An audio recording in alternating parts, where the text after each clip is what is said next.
الحمد لله رب العالمين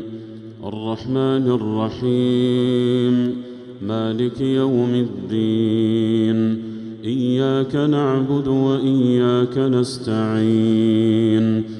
اهدنا الصراط المستقيم صراط الذين أنعمت عليهم غير المغضوب عليهم ولا الضالين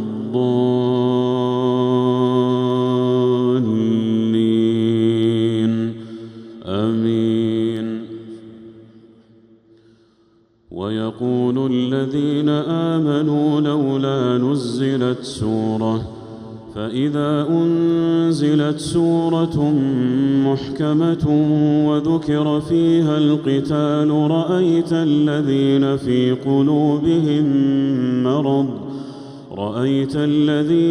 قلوبهم مرض ينظرون إليك نظر المغشي عليه من الموت فأولى لهم طاعة وقول معروف. فإذا عزم الأمر فلو صدقوا الله لكان خيرا لهم. فهل عسيتم إن توليتم أن تفسدوا في الأرض وتقطعوا أرحامكم أولئك الذين لعنهم الله فأصمهم وأعمى أبصارهم أفلا يتدبرون القرآن أم على قلوب أقفالها إن الذين ارتدوا على أدبارهم من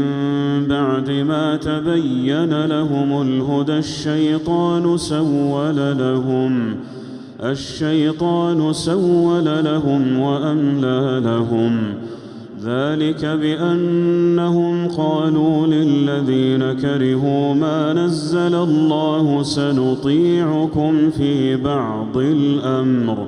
والله يعلم إسرارهم فكيف إذا توفتهم الملائكة يضربون وجوههم وأدبارهم ذلك بأنهم اتبعوا ما أسخط الله وكرهوا رضوانه فأحبط أعمالهم. أم حسب الذين في قلوبهم مرض أن لن يخرج الله أضغانهم ولو نشاء لأريناكهم فلعرفتهم بسيماهم ولتعرفنهم